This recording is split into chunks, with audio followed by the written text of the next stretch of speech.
성경은 예수님을 목자, 우리는 양 이렇게 많이 비교합니다. 오늘 말씀 보면 예수님은 선한 목자이십니다. 그리고 선한 목자이신 예수님은 이런 일을 한다고 오늘 말씀에 보면은 기록되어 있습니다. 선한 목자이신 예수님이 하는 첫 번째 일은 뭐냐? 나의 이름을 부르며 나를 인도하십니다. 우리 3절을 한번 읽어볼까요? 같이 읽겠습니다. 문지기는 그를 위하여 문을 열고 양은 그의 음성을 듣나니 그가 자기 양의 이름을 각각 불러 인도하여 내느니라. 아멘. 주님이 나의 이름을 부르며 나를 인도하십니다. 여러분, 우리의 이름이 아닙니다. 이것을 강조하고 싶어요. 우리의 이름이 아니에요. 오늘 말씀 보면 나의 이름을 각각 부른다고 하셨습니다. 예수님께서 우리 한 사람 한 사람의 이름을 부르고 우리를 인도하십니다. 이유가 있습니다.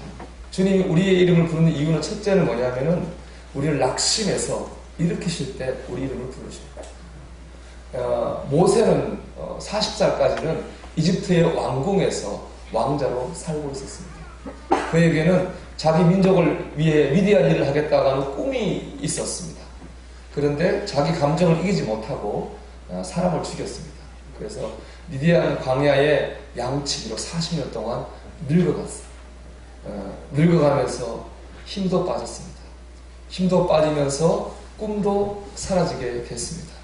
그냥 마지못해 살아가는 그런 삶을 살고 있었습니다. 그러던 어느 날 하나님이 호렙산에서 모세에게 찾아오셨어요. 그리고 모세 이름을 불러오셨습니다. 모세야, 모세야, 내 발에서 신을 벗어라. 내가 있는 곳은 거룩한 것이다. 이름을 불러주실 때에 오랫동안 낙심했던, 그렇게 살았던 모세가 힘을 얻었습니다. 다시 민족 구원의 꿈을 가지게 되었고 이집트로 가서 민족을 구원하는 삶을 살 수 있었습니다. 일어나 걸어라, 내가 새 힘을 주리니 너 일어나 걸어라, 내가 너를 도우리라. 주님은 삶에 지치고 낙심한 우리에게 오셔서 나의 이름을 불러주십니다. 그리고 힘을 주시고 일으켜 세워주십니다. 바라기 이 시간에 이런 역사가 있기를 축복합니다. 우리 한 사람 한 사람에게 지치고 낙심한 우리의 삶을 이렇게 세우시고 힘주시는 주님의 역사가 여러분에게 임하기를 주의 이름으로 축원합니다. 두 번째 이름을 부르시는 것은 우리를 잘 사는 길로 인도하신다고 하는 뜻이 있습니다. 우리가 신약 성경 27권인데 이 중에 13권을 쓴 분이 바울이라고 하는 겁니다. 이분은 성경만 쓴 신학자일 뿐 아니라 이방인에게 선교한 선교사이기도 하고 많은 교회를 세운 목회자이기도 합니다. 이분은 기독교 역사상 이만큼 위대한 사역자는 없다라고 말해도 틀린 말은 아닙니다. 근데 이 바울이 처음부터 이렇게 훌륭한 사람이었던 것은 아닙니다. 바울의 원래 이름은 사울이었는데요. 그가 사울이었을 때 한 일은 뭐냐면은 예수님을 믿는 기독교인을 핍박하고 죽이는 일을 했습니다. 그는 벌써 유대교인이었는데 그가 생각하기에 예수 믿는 사람을 죽이는 것이 하나님이 기뻐하신 일이라고 제가 착각하고 살았어요. 그래서 기독교인을 핍박한 일을 했습니다. 그날도 다메섹이라고 하는 도시에 예수 믿는 사람이 있다고 하는 걸 듣고 그들을 잡으러 가는 길이었어요. 근데 그 길 위에서 부활하신 주님이 이 사울에게 나타나셨어요. 그리고 사울의 이름을 불러주셨어요. 사울아, 사울아, 너 왜 나를 핍박하냐? 이름을 불러오신 주님을 만나고 사울의 삶이 바뀌었습니다. 그전에는 예수님을 핍박하는, 예수님을 믿는 사람을 핍박하는 일을 했었는데 이제는 예수님의 사랑을 전하는 전도자가 되었습니다. 그의 삶이 180도 바뀌었습니다. 제가 이 바울의 삶을 이렇게 묵상할 때마다 드는 생각이 있습니다.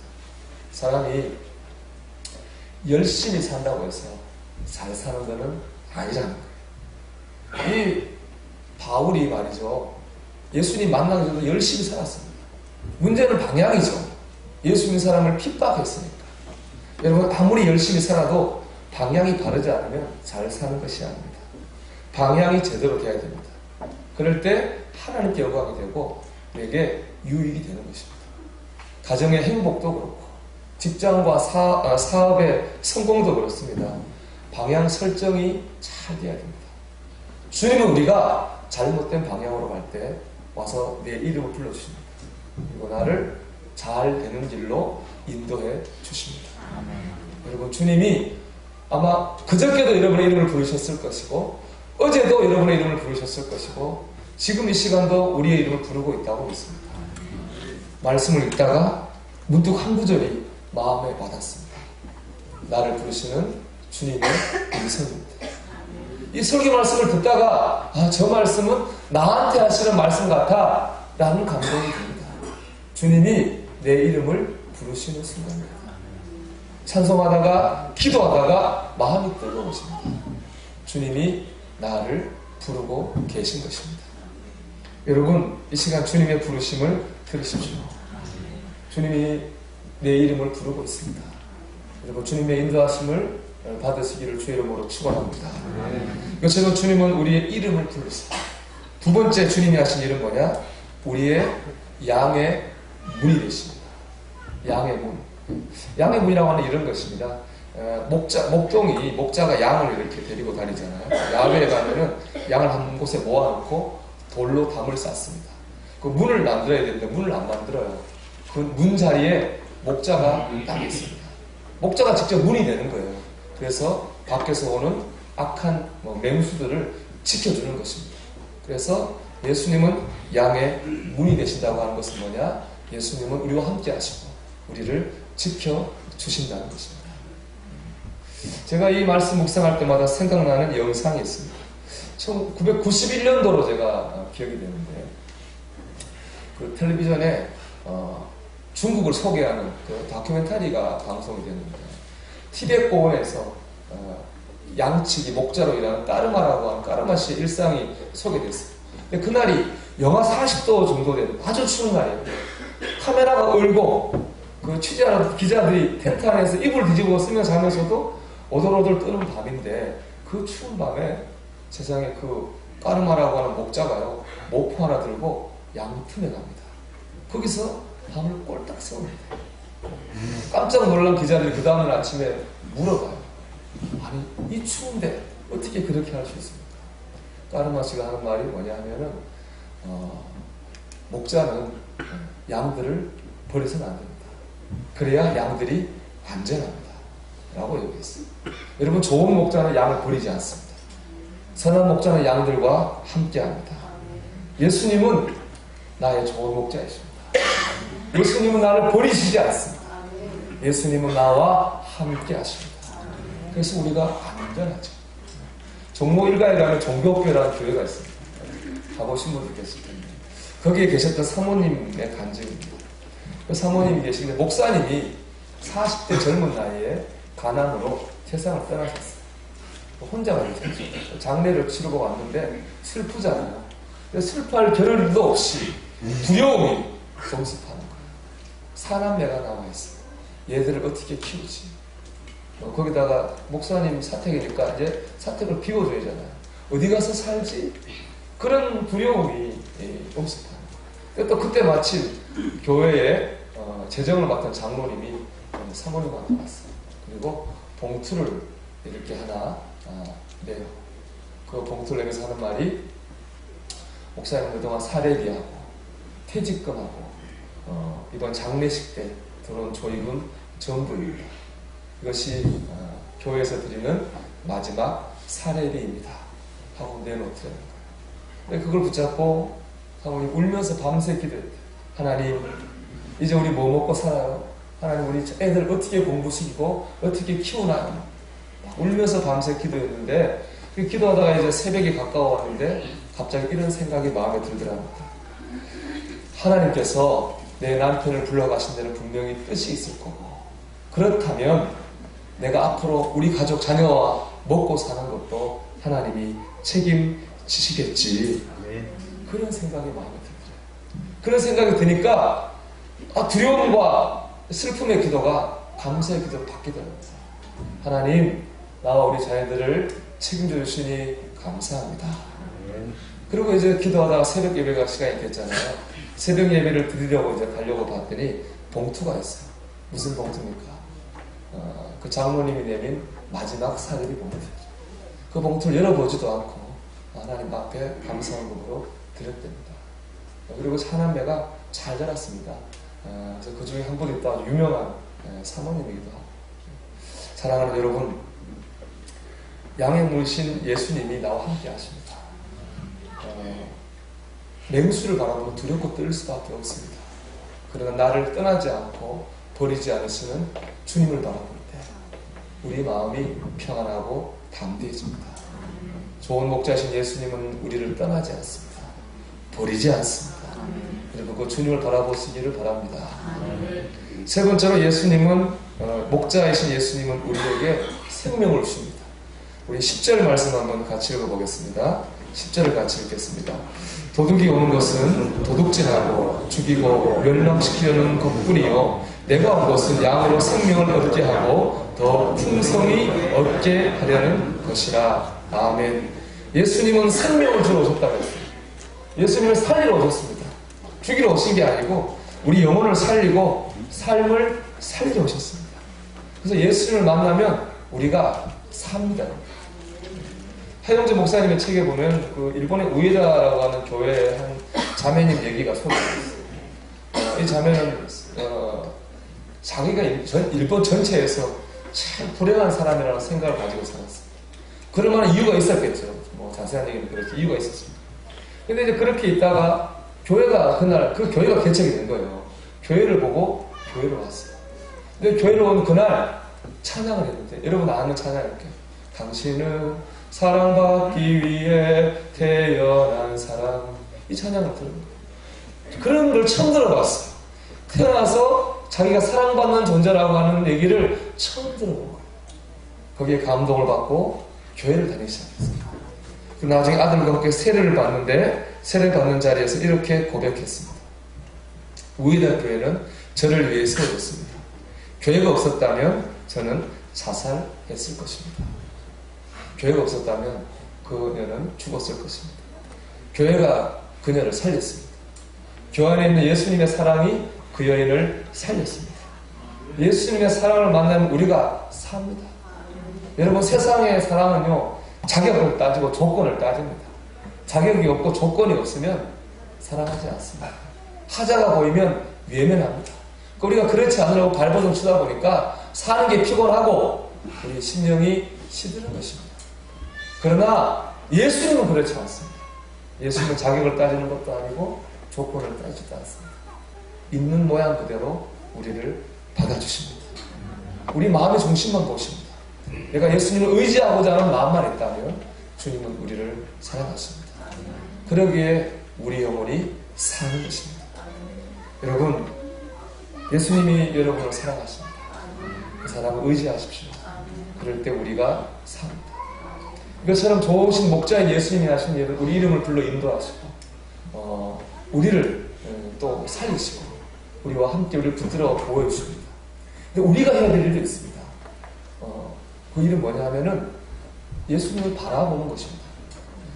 예수님을 바라봐야 됩니다. 예수님께 집중해야 됩니다. 오늘 3절 말씀 한번 같이 읽어볼까요? 아멘 한 때까지 읽겠습니다. 문지기는 그를 위하여 문을 열고 양은 그의 음성을 듣나니. 아멘. 양은 주님의 음성을 들어야 됩니다. 4절 들고 볼까요? 자기 양을 다 내어온 후에 앞서가면 양들이 그의 음성을 아는 거로 따라오되. 아멘. 양은 그 음성을 따라가야 됩니다. 주님을 바라보고 주님께 순종하는 게 양이 해야 됩니다. 제가 재미나고 좀 이렇게 의미 있는 얘기가 하나 있어요. 개 얘기입니다. 여러분, 개는 이렇게 소변을 볼 때 뒷다리를 이렇게 들고 소변을 보잖아요. 제가 이렇게 몸으로 보여드릴 수 없는 걸 양해하시고 뒷다리를 들잖아요. 근데 이상한 개가 하나 있어요. 이 개는 소변을 볼 때 앞다리를 들고 소변을 봅니다. 어느 날은 한쪽 다리를 들고 어느 날은 힘든데 두 쪽 앞다리를 다 들고 소변을 봐요. 이상한 개죠. 그걸 본 마을의 원로인 어른이 그 개를 빨리 죽이든지 버리라고 했어요. 왜냐하면 개는 뒷다리를 들고 소변을 보는데 쟤는 앞다리 들고 소변을 보는 거 보니까 미친 개라고. 저 미친 개가 사람 물면 어떡하냐. 죽이든지 버리라고 했어요. 맞는 말이죠.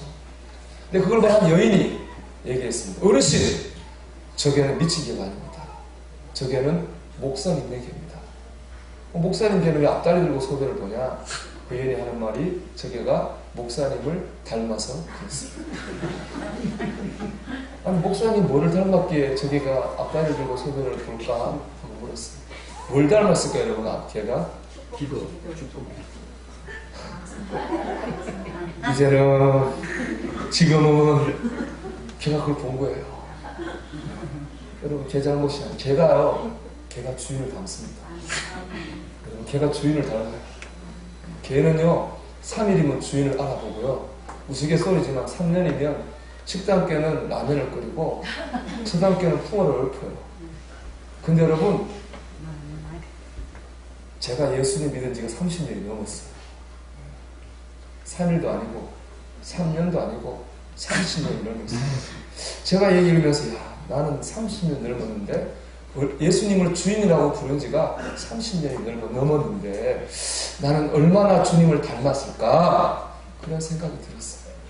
여러분 어떻습니까? 여러분도 예수 믿은 지 오래됐을 텐데 여러분 얼마나 주님을 닮으셨습니까? 우리가 주님을 닮지 못했다면 그것은 주님을 바라보지 않기 때문입니다. 왜냐하면 개가 주인을 닮는 건 개가 주인을 바라보기 때문이죠. 그러니까 늘 개가 주인을 바라보다 보니까 주인을 닮아요. 근데 우리는 주님을 바라보지 않는다는 얘기예요. 설교를 하면서도 주님을 안 바라볼 수 있다는 얘기예요. 설교를 들으면서도 주님을 안 바라볼 수 있어요. 내 생각, 내 마음, 내 기준에 가서 차 설교한다면 그건 설교를 할지 모르지만 주님 바라보는 건 아니겠죠. 말씀을 듣는 여러분도 마찬가지 아니겠습니까? 설교를 들으면서도 내 생각, 내 욕심, 내 기준에 가득 차 있다면 그것은 주님을 바라보지 않는 것입니다. 그렇게 믿어서는 10년을 믿든 20년을 믿어도 우리가 주님을 닮아갈 수 없습니다. 사랑하는 여러분, 주님을 바라볼 때 우리가 주님을 닮습니다. 아멘. 우리가 주님을 바라보기를 소망합니다. 아멘. 오늘 어린이 주일이잖아요. 주님이 말씀하시기를 어린아이같이 되지 않으면 천국에 갈 수 없다고 하셨어요. 물론 어린아이가 사랑스럽고 귀엽죠. 사랑스럽고 귀엽지만 뭐 이렇게 거룩하고 위대한 존재는 아니잖아요. 본받을 만한 존재는 아니잖아요. 어린아이가 어떤 면에서. 애들은 자기 마음대로 하지 않습니까? 그 프로이드의 말을 빌리면 욕망 덩어리. 근데 뭐 어린아이를 닮겠습니까? 그럼 주님이 어린아이 닮으라고 하는 말은 어떤 뜻이겠어요? 저는 이거라고 생각합니다. 애들은 늘 부모가 있는지 없는지 눈으로 확인합니다. 왜냐하면은 부모가 없으면 도와주지 않으면 내가 못 산다고 하는 것을 본능적으로 알기 때문에 놀다가도 엄마 아빠가 어디쯤 있나 눈으로 확인하죠. 이게 바로 어린아이와 같이 되는 거 아닌가 생각합니다. 나는 예수님이 도와주지 않으면 살 수 없어. 이런 믿음을 가지고 늘 눈으로 주님이 어디 계신지 확인하고 또 확인하고 또 바라보는 것입니다. 그것이 바로 영적인 어린아이와 같은 것이고, 그럴 때 우리는 주님을 닮아가고 또 그렇게 바라볼 때 주님의 인도하심을 받고 주님의 붙드심을 체험하고 주님의 살리심을 체험하게 될 것입니다. 사랑하는 여러분, 주님은 우리의 선한 목자이십니다. 주님을 바라보십시오. 전심으로 주님을 바라보십시오. 그럴 때 주님이 내 이름을 부르실 겁니다. 그럴 때 양의 문 대신 주님이 나를 붙잡고 계시다고 하는 것을 우리가 느낄 수 있을 것입니다. 세상에서 지치고 죽은 내 영혼이 살게 될 것입니다. 좋은 목자 되신 주님과 좋은 양인 저희가 함께 동행하는 역사가 있기를 주 이름으로 축원합니다. 여호와는 나의 목자니 내가 부족함 없으리로다. 그가 나를 푸른 초장에 쉬게 하시